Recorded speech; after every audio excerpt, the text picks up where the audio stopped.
Declutter it without guilt. These can take up a lot of space with the what if. Chuck it in the trash can, move on with your life. No, not the crock pot. Out the door it goes. Moving on.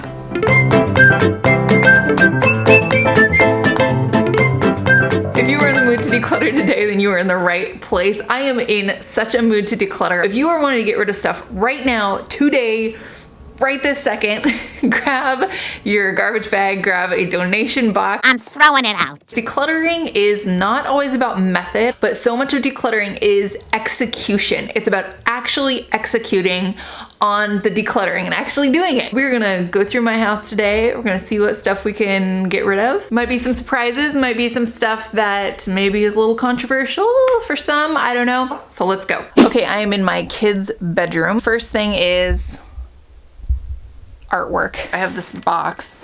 How do you get rid of something that your child feels is incredibly precious? I think what makes the most sense is to have a holding location. When it comes time to get rid of artwork, what I do is sit down with my kids, go through stuff. Are you ready to get rid of this? Declutter it without guilt. Do you know what these are? Do you know what these are?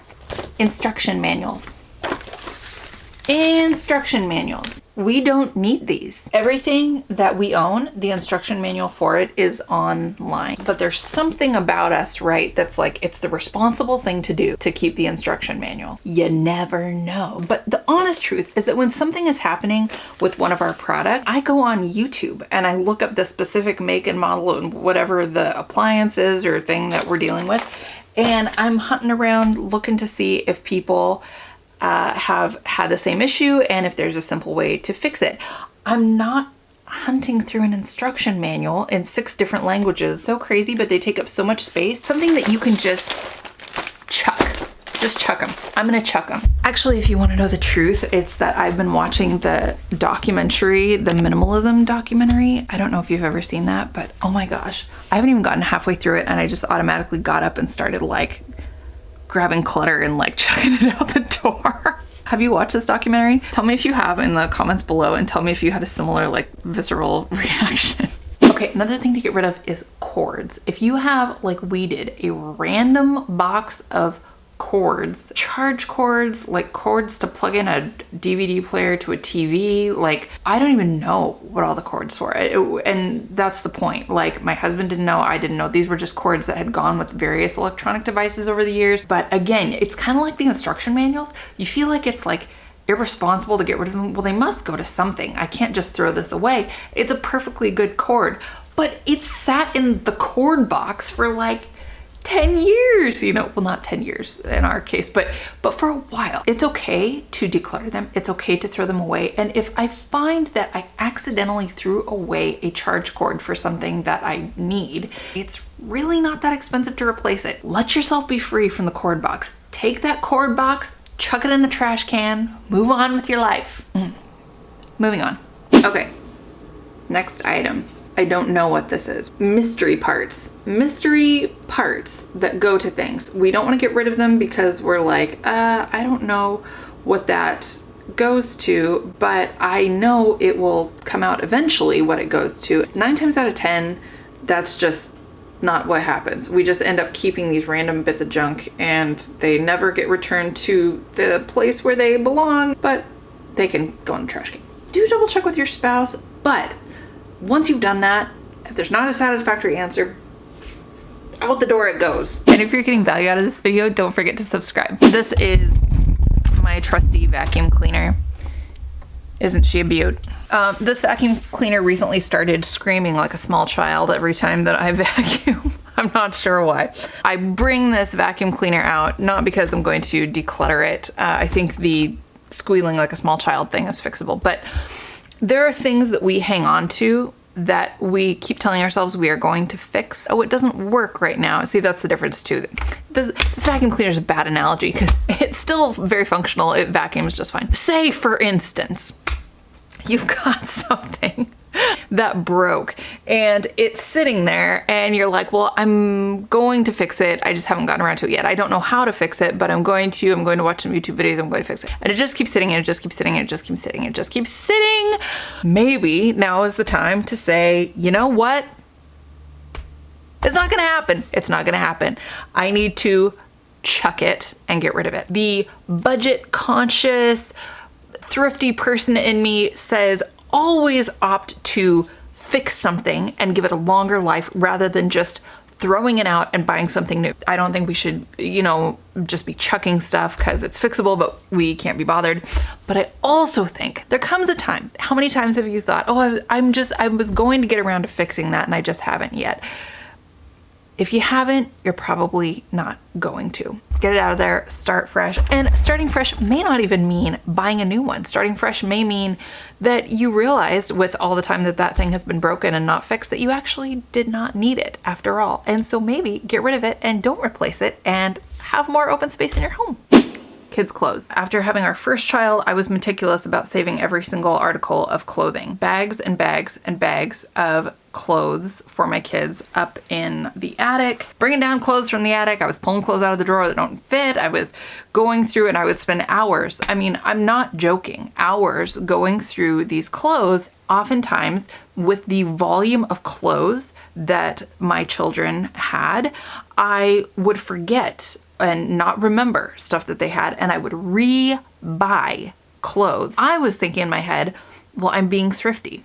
I'm being really thrifty because I don't want to lay out a lot of money for clothes. But the problem is it did end up costing money because I could not sift through what we had to determine what my kids needed. This is not at all me saying, oh, I hate hand-me-downs or we hate, secondhand clothes. We love all that. The problem is the volume. I was not being a good gatekeeper in terms of only hanging on to the clothes that my kids need and getting rid of everything else. I have gotten way more selective in terms of the clothes that my kids have. I have pared way down their wardrobes. When you pare it down that far, I have not once again gone into a kid's consignment store and thought, oh, I don't exactly remember what they have for long sleeve shirts. I'll just buy 3 because I feel like they don't have enough. Because they have such a pared down wardrobe, I know exactly the clothes they have. And I know exactly if there are any holes that need to be filled with a new piece of clothing. That's my take on kids' clothes.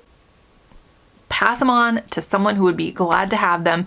Open up your kids' drawers, open up their closet, open up your life. Jars and vases. If you can, food, that's awesome. I'm not in my canning era, as the kids say. I do have some canning jars. I have a few that I use for specific purposes. I have a child right now who is really into saving leaves and sticks and tree branches, and they like to put them in water to display on my kitchen counter, which I love most of the time. I do make bone broth. I am pioneer womany enough to make bone broth, but that's about it. I have a number of canning jars that are the right amount for those things that I use them for, but I don't need 125. These can take up a lot of space with the what if I start canning? What if I need them for a craft project? What if somebody is having a wedding and they need a ton of canning jars? We think all these things, but keep what you need for what's actually happening in your life. Glassware, same thing. Somebody gives us a flower arrangement in a vase. It's beautiful.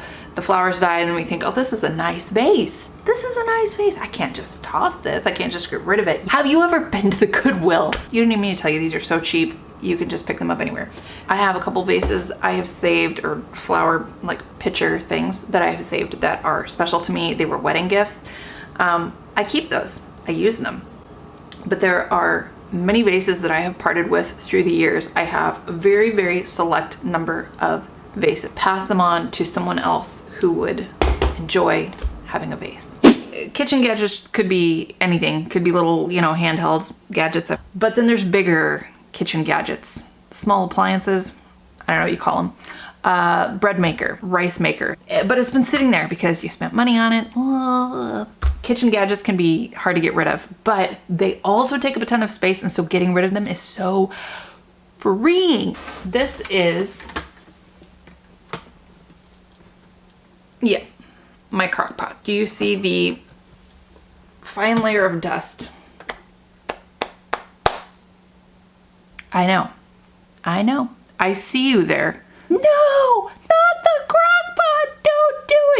regret it later. I have a Instant Pot that I love, that I use multiple times a week. The Instant Pot does have a slow cook setting. That Instant Pot really, it does everything for me but tie my shoes. And I've been very, very happy with it. And judging by the fine layer of dust on my crock pot,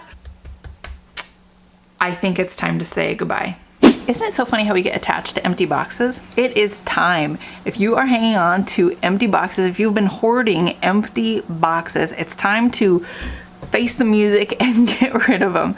Now, my husband and I always keep a small stash of boxes in our garage. You do often need a box for something, which is the argument for why we keep them, right? But you don't need a box of every shape and size for every single thing, for just in case you move in 5 years. We get something new, it comes in a box, we save the box. And often for me, it's this thing of like, well, I'm not sure, I might return it, so I'm gonna keep the box. But 99.999% of the time, I think, you can let me know if it's different in the comments, but you don't have to have the box to return whatever the item is if you need to return it. They can be chucked. We have so many medications and vitamin bottles. It's 2 full shelves in this cupboard. Don't just toss it in the trash can. There's a proper and appropriate way to dispose of medications. You can look up locally in your area the best way to do that. Decluttering vitamins, decluttering medications, this stuff builds up. It's expired, you know, get it out of the medicine area. Don't let that stuff just keep sitting there. Declutter this area, put it in that holding box, figure out where you need to take it to dispose of it safely. Then you get to enjoy the benefits of a decluttered medicine cabinet, and you're on your way to having that stuff out of the house. DVDs are one of those things that if you're of a certain generation younger than mine, you're rolling your eyes and you've clicked off this video because it's like, what even are those? Now, you may wonder, I just showed you, we have DVDs down in our entertainment center down there, and I have no plans to get rid of Gilmore Girls season 1. Thank you very much. It's September right now, and I absolutely will be binge watching that in the next couple of months. Maybe we should do like a movie marathon weekend. But my husband and I don't subscribe to any streaming services. There are a select, very select few number of DVDs that we have kept of movies that are just classics. We'll always have Paris. If there's a movie that we really want to watch, we are just like old people and we go down to the library and get it and bring it home. If you do Spotify, if you have streaming services, there's just literally no reason to keep that stuff. Toiletries. Toiletries is stuff that can build up so fast. I've had this hair gel for a couple years maybe, and I don't like it. Every night I come in to get ready for bed and I open the medicine cabinet and I rifle past the stuff that I don't use to get to the stuff that I do use. I'm navigating through crap that doesn't need to be there. So the bathroom, toiletries, I think is a great place to go if you want to have some quick declutter wins. Old cleaning products. I don't know if you're like me, but it can be really easy to get boxes, caddies, containers of cleaning products. You don't need the majority of what you have in there. I thought I was going to use it, or I tried it out and I didn't like it. When I have a lot of extra crap in my cleaning supplies that I don't use and that's kind of grody, I don't get excited to clean. When everything is decluttered, it feels like it's something that's fresh and fun and you're bringing life to your home. When my cleaning supplies are decluttered, I am actually more motivated to clean. Do you see that box up there? Maps. Maps are great, but the hard part is that things do get updated. Roads change, information changes, and we have all of that online. If you have, like us, a box of maps, maybe consider going through that box and decluttering your maps. Another one is college textbooks. Now I'm sitting in front of our bookshelf. I actually don't have any textbooks to show you because my husband and I really culled through old college textbooks. We don't really have any anymore, but often I feel like we are tempted to keep college textbooks because we spend a lot of money on them, because, oh, surely I'll go back and revisit that subject at a later date. The fact of life is that most of the time we just don't do that. There's Bonhoeffer. That's kind of creepy. What are you doing? That's a really good book, by the way. Lastly, clothes that don't fit. I am several months postpartum, and I would love to say I just fit into all my old clothes without a problem. If you have had kids, you know that for the majority of us, that is not the case. For me, it has been both. There are some things that I hang on to knowing I will likely fit into them again, and then there's other things that it's like, you know what? I am never again going to have the perfectly flat stomach of the 22-year-old that I once was. And if I do, those clothes are gonna be way out of style. Let me know in the comments down below what items you would declutter right away today. I would love to have more ideas. And if you are interested, I have my free guide, 5 easy steps for decluttering any space in your home, that is free and also linked down below. That's right. And I'll see you in the next video. Bye.